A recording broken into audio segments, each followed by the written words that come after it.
Assalamualaikum warahmatullahi wabarakatuh. Konsil muslimah yang berbahagia, selamat datang kembali di ASMR Sound Studio.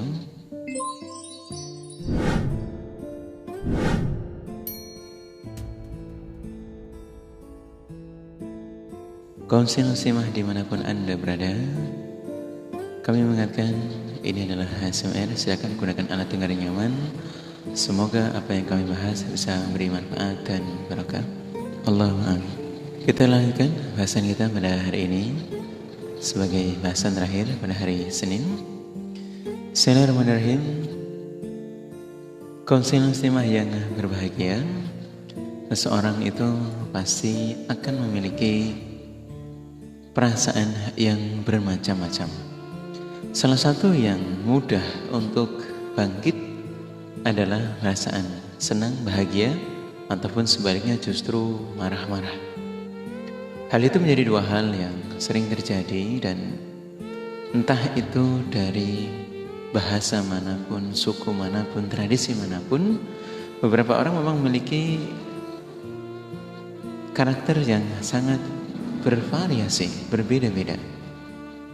Sehingga kemarahan adalah sesuatu yang sangat sering terjadi, dan bagaimanakah kita untuk menyikapinya melalui kitabillah wa sunnati Nabi, bahwa kemarahan itu perlu dikendalikan. Bismillahirrahmanirrahim. Dalam wahyunya Allah, surah Al-Imran, di mana kami akan membacakan A'udzubillahi minasyaitonirrajim. Bismillahirrahmanirrahim. Alladzina yajtanibuna kaba'iral itsmi wal fawahisha wa idza ma ghadibuhum yaghfirun. Alladzina yunfikuna fis sarra wal-dharra wal-kadhimina al-ghayza wal-'afina 'anil nas wallahu yuhibbul muhsinin. Konsil muslimah dalam ayat tersebut menyebutkan bahwa orang-orang iman adalah orang-orang yang bisa memaafkan di dalam situasi marahnya. Orang-orang iman adalah orang-orang yang leluasa dalam membukakan pintu maaf dalam keadaan emosinya. Kalau orang dalam keadaan sudah redam kemarahannya, insya Allah mudah. Tetapi dalam kondisi yang situasinya sedang marah, dia secara sadar dan ikhlas membukakan pintu maaf yang sebesar-besarnya. Konsil muslimah yang berbahagia, hal ini diperkuat oleh sabda Nabi SAW dalam Riwayat Bukhari. Betul-betul mengingatkan. Nabi Hurairah, Rasulullah SAW memberikan kriteria orang-orang yang kemudian menjadi orang-orang yang kuat. Okelah seseorang kemudian dengan kekuatannya disebut orang yang al-qucu, yang perkasa.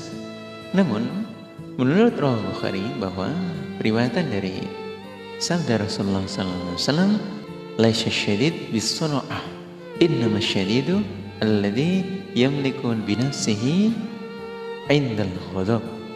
Riwayat Bukhari. Jadi Nabi memberikan keterangan bahwa orang-orang yang kuat itu bukan orang-orang yang di dalam pertarungan kemudian dia di dalam kekuatan kemudian bisa saling menjatuhkan dengan dorongan yang paling terkuat. Itu bukan demikian. Adanya seseorang kemudian dikategorikan orang yang kuat adalah di mana orang-orang tertentu bisa menahan emosinya ketika dia sedang marahnya. Seseorang bisa mengendalikan hawa nafsunya ketika dia di puncak kemarahannya. Itulah orang-orang yang kemudian dikatakan orang-orang yang syadid, yang sangat kuat. Konsil muslimah yang berbahagia, dengan demikian bahwa orang-orang yang gampang marah berarti bukan kategori orang yang kuat. Orang-orang yang sering emosional berarti bukan kategori orang-orang yang kuat. Mereka adalah justru dikategorikan orang-orang yang lemah karena tidak bisa mengendalikan hawa nafsunya, tidak bisa mengendalikan kemarahan yang ada di dalam hatinya. Alhamdulillah, jazakumullah khairan. Sehingga kalau memang kita merasa pribadi yang kuat, semestinya kemarahan kita bisa kita kendalikan. Hal yang paling bisa menjadikan kebanggaan bagi seseorang ketika bisa mengendalikan hawa nafsunya adalah melalui periwayatan dari Mu'adz bin Anas Al-Juhani an Abi Nabi sallallahu alaihi wasallam memberikan suatu kebanggaan, memberikan suatu keistimewaan bagi orang-orang yang bisa menahan amarahnya. Ialah Nabi bersabda, "Man qadama ghaidan wa huwa yastati'u ay yanfida da'allahu yawmal qiyamah ala ru'usil khalaiq hatta yukhayyir fi ayyil khur sya'a." Rawahu Tirmidzi. Jadi sadar, mengingat pahala yang akan diberikan kepada orang-orang yang bisa menahan terhadap emosinya, terhadap amarahnya, ialah bahwa meskipun dia nantinya ketika marah itu bisa meneruskan kemarahannya, kalau kemudian dia mau memukul, mencaci, kemudian mau meneruskan dengan cara apapun itu, kalau kemudian dia adalah anak kecil, lantas kita bahasa dalam saat ini kita aniaya, kita bisa, karena kita sedang marah. Tetapi orang tertentu memilih untuk menahan amarah tersebut, memilih untuk menahan emosinya, maka pahalanya adalah besok di hari kiamat Allah akan memanggil dirinya di hadapan para pemimpin-pemimpin yang ada sewaktu di dunia. Kemudian Allah mempersilakan untuk memilih bidadari mana yang dia mau. Alhamdulillah, jazakumullah khairan. Jadi kepentingan di dalam menahan amarah ini memang tidak hanya kemuliaan di dunia, tidak hanya bisa dikategorikan orang yang kuat. Orang yang kuat itu bisa menahan amarahnya, bisa menahan emosinya, atau dengan harapan besok di hari akhirat akan diberikan bidadari-bidadari yang cantik jelita, disuruh milih dimanapun yang dia inginkan. Kaum muslimah yang berbahagia, bahwa memang kemarahan itu sejatinya tidak semata-mata dari diri kita. Bahkan melalui Rawi Abu Daud disebutkan, kemarahan ini sejatinya memang sisi lain dari hasil godaan syaitan yang membuat kita kemarahannya ini menjadi bangkit.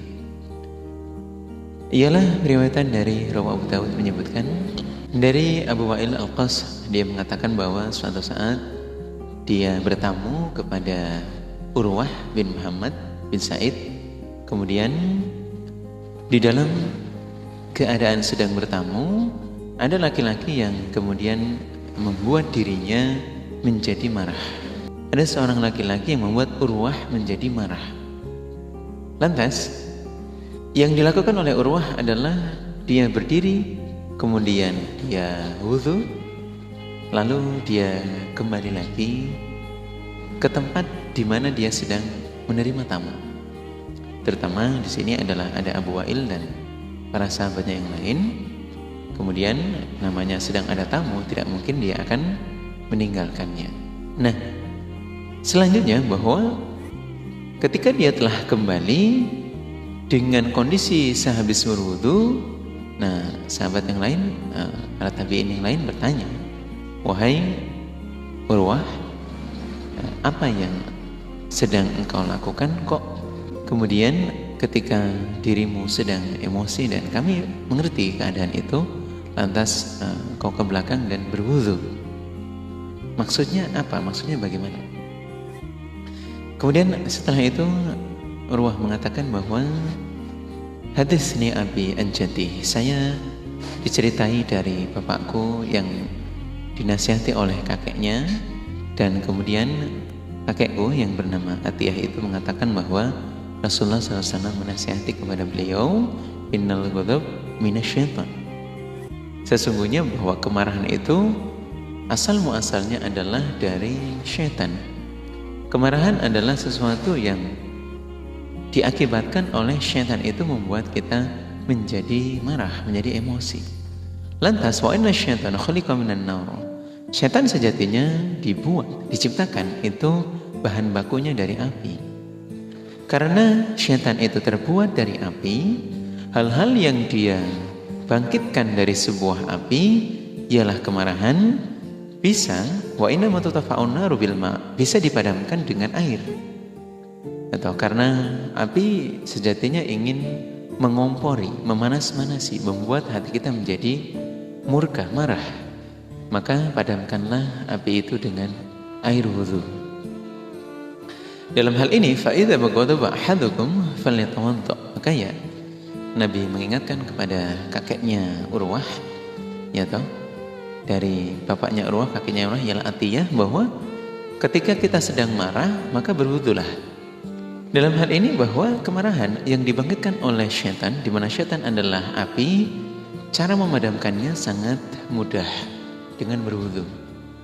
Atau kemudian kalau seseorang lantas setelah berwudhu masih saja marah, maka ini ada beberapa hal yang bisa dilakukan lagi. Rawi Abu Dawud menyebutkan bahwa yang paling sederhana adalah dengan mengerjakan wudhu. Karena hal itu seharusnya bisa memadamkan terhadap kemarahan yang dikompor-kompori, yang dipanas-panasi oleh syaitan. Selanjutnya adalah dalam Rawi Abu Dawud yang lain dari Abi Dzar, inna Rasulullah SAW langsung menasihatkan kepada orang-orang iman, kepada kaum muslimah, ialah idza ghadiba ahadukum wa huwa qa'imun falyajlis. Dalam tata praktek menghindari sebuah kemarahan, kalau dia kemudian sedang berdiri, maka hendaklah mengambil posisi yang rendah, duduk. Jadi jangan kemudian dia stay dalam posisi itu, karena posisi ini menentukan apa yang akan dia lakukan. Jadi duduk adalah satu hal yang bisa dilakukan untuk menghilangkan sebuah kemarahan dan juga menghindari hal-hal yang kemudian berikutnya akan dilakukan. Jangan dibalik, dia sedang duduk karena marah kemudian dia berdiri. Itu akan membuat gerakan lain, akan membahayakan untuk mengerjakan hal-hal yang lebih sensitif. Sehingga kalau dia sedang berdiri, maka duduklah. Selanjutnya, fa in dhahaba anhu al-ghadab. Nah, jadi ya, kalau memang sudah hilang, ya istighfar. Kemudian dilanjutkan dengan berupaya mengalihkan kemarahannya itu. Namun wa illa fal yatajih. Kalau seandainya kemudian dia sudah berupaya duduk, berupaya zikir kok nggak hilang marahnya, maka tidurlah, terlentanglah, baringlah, terus digawa turun.